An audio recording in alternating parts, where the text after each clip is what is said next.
This session is about how to do marriage counseling.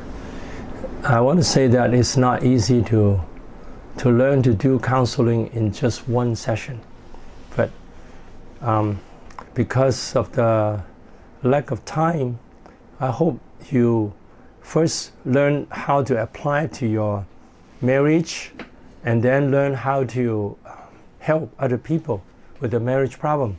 It's very important that we ourselves build up our marriage, that we ourselves learn to build up a good relationship with the spouse and the children. Okay, now this we talked about already, so I'm not going to repeat over everything, but just briefly remember that the male and female difference is the biggest problem in many marriages, because men doesn't like to talk or listen. So the man should be told, we should do training in the church, tell people that men should learn to listen and to respond to the feeling of people, especially to your wife and children, if you want a good, happy family. If you don't put effort into it, the family will have different kinds of problems. So, and then for the female, they like to, for them, feelings are important. They like to talk about their feelings. They like to like people to respond to their feelings. They like to have good relationship with people. They want to love generally. There are many females who don't want to love, but generally they love the family members more than the men, and also they want to be loved. So when they don't get the love and the attention they want, then they will get frustrated. So my instruction usually in the teaching, I will tell the men, learn to listen, and there has to be practice. Because even when they hear the woman say something, they might not know the feeling. They might not know the feeling. So the wife has to tell him how I feel when I said that, when I experienced that, how I felt, so that the husband would understand it. It takes some effort for the man to able to understand. At the same time, the woman understand that emotions, negative emotions, will ruin the communication. So even though the man cannot listen, cannot communicate well, if she gets emotional, it's going to ruin the communication, and things is going to just get worse, not better. So it's better that she handles that herself and say, I accept that men are like that. It's hard for them to learn to communicate and listen to feelings and respond to feelings and respond to my needs. It's hard for them to do that, but I will try to do that peacefully. First, I have the peace from God. Then I can do it peacefully and lovingly, showing love to the husband, and the husband showing love to the wife. The love is the most important part. The love is from the inside. That's most important, that the inside has to have love before there can be good communication. Okay, and then here I list some reasons that we already talked about yesterday.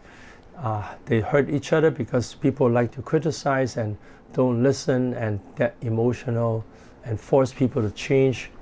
And also people follow the sinful nature to yell and to be angry and not to forgive. And so the sinful nature become more obvious at home.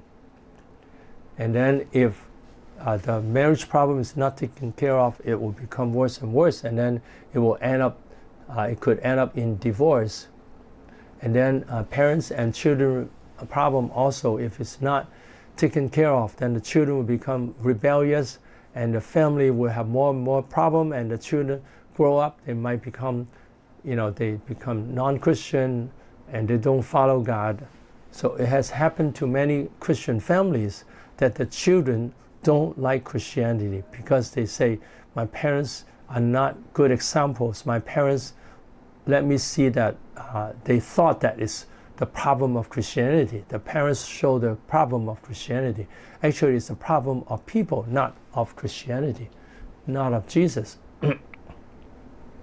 And also when people have problems like that, it would affect the whole person. The whole person will break down. So how do we do counseling, marriage counseling for a couple, okay, that is willing to work in their marriage? If a couple doesn't want to work in the marriage, only one person wants to work on it. The last session I've talked about that. Then the other person can only learn to not to take things negatively, not to be affected by the problematic person, and have peace and love from God, and learn to be nice to the other person and say things. Be able to name the feelings of the spouse. For instance, oh, I see that you're unhappy because we didn't do what you like us to do, or things did not go well, therefore you are unhappy. So name the reason why they are unhappy or angry, and then they see that we can understand them. It would reduce the anger. So, so in a relationship, it's very important to learn to listen. But if one side doesn't want to cooperate, then it's hard to have good marriage. Now, if one side doesn't want to cooperate, then generally they don't want to come to the counseling. But if they do come, but they don't cooperate, then I will see how much we can do. Okay, so first is for the couple who is willing to work on the marriage. If they are not willing, then we can only counsel one person to do his or her best. Okay, listen to them to understand the condition of the marriage and emphasize with them and give hope to them, that to listen to them and understand the situation. When I did counseling many times with married couples, I find that most problems are related to how they communicate. How they generally have problems in small things, in daily life, in handling the problems, in handling the chores at the family, in handling the children, that they just don't communicate and they don't help each other. So that's generally the problem. And then I will give them hope. I say, I noticed that the problem mainly comes from the lack of communication, or the problem in communication. So I see the problem, and I tell them, if you're motivated to build up your marriage, if you learn to how to say words of grace, and if you have to handle problems, say it gently with guidance, to guide the other person to think through the problem and to solve the problem, then your problem will become less and less. And I tell them, I have helped many couples to get better marriage when they are willing to change the way of communication. I also tell them it's not easy because it's our habit. It's a habit for a long time. But still, if we treasure our relationship with God, treasure the plan of God in our lives, treasure our ministry, then if we put effort into it, then there's still hope. There's still hope. It's not impossible. The worst problem in marriage is extramarital affair. But if they repent, it still can be fixed. The worst problem is that the one person doesn't want to repent. Then it's hard. It's impossible. And in that situation, when the Bible says when there is adultery, then there is reason for divorce.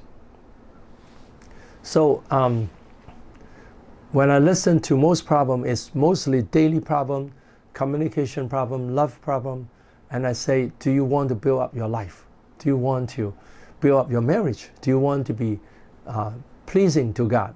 If you want to be, you work on these things. It's not impossible to change your marriage. It's possible. Actually, it's not very hard. The hard part is just how willing are you to change. Okay, and then ask if they want to work on the marriage. Many people don't have this concept that marriage needs work. Many people think that, well, when they come to be become an adult, then they can get married. They didn't realize that marriage needs learning and needs hard work. So in the church, there should be education about marriage and the work in marriage and how to make the marriage go well. Okay, and ask them to say the strengths of their spouses, especially in how the spouse treat them. Okay, so I would, in the beginning, I would ask them, okay, how tell the other person. I ask them to tell the other person face to face, looking at the eyes of the other person, and tell them in you, I like how you take care of me. I like how you care for me. I like how you are nice to me. Things like that. The problem is, many people cannot count the good things of their person. They can only count the good things in their behavior. In cooking, she cooks well, he earned money, things like this. That's fine too. That's fine too. But if they can name the things the other person did well in the relationship, how the person treats you, how he's nice to you, can you say that? And then if he says that, and then I will encourage the other person to say, thank you, I'm happy to know that. And then actually they will say, when you treat me like this, how does it make me feel? It makes me feel treasured. It makes me feel happy. It makes me feel there is happiness in a marriage. So it's good to say things like this. But many people are not willing to say things like this because they say, this is not how people talk. Of course, people in the world, they don't talk like this. They will talk like, wow, go do this, go do that, and you're not doing well. You know, people are used to this kind of talking, but that's not beneficial. It's going to hurt people. People don't learn to appreciate. And Jesus appreciates us even when we give a cup of cold water to a little one who belongs to Christ. So Jesus appreciates us. We should also appreciate each other. And we also should tell them how this is important to me. What you did to me is so important to me, that you're so nice to me is important to me. So say the significance of that. That how you treat me makes me feel happy. How you treat me makes me feel I'm a blessed person. So saying the significance of the goodness of the other person is very important. It will make the other person feel happy too. And then the other person can say, now if he doesn't say it, I'll ask him, okay, if he or she said that to you, how does it make you feel? And then he will say to me, I feel happy. Then tell the other person, please tell and say, when you said that to me, when you said that, when I treat you nicely, you're very happy, that makes me very happy too.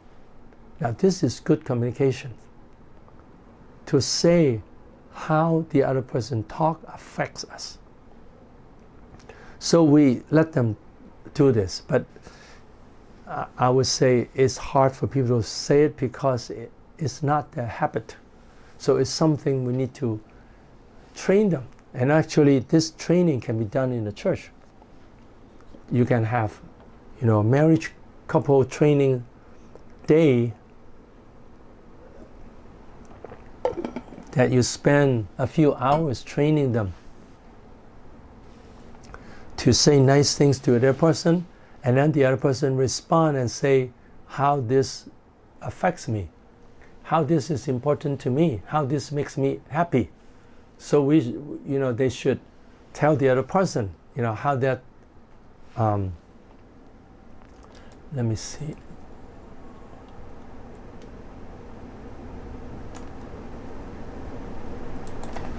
Excuse me.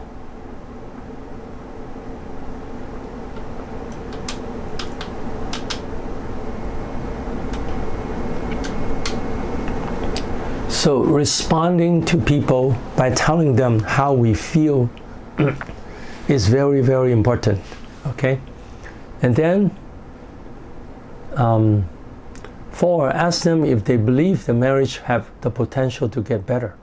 So let them say, do they believe that the marriage will get better? And if they say yes, then ask them to say why. Why do you think it will get better? If they say no, why? And then we can respond to that. He might say it's hopeless because my wife is always nagging me. Then I'll find out, why does your wife nag you? And I can ask the wife also, what do you think is the reason?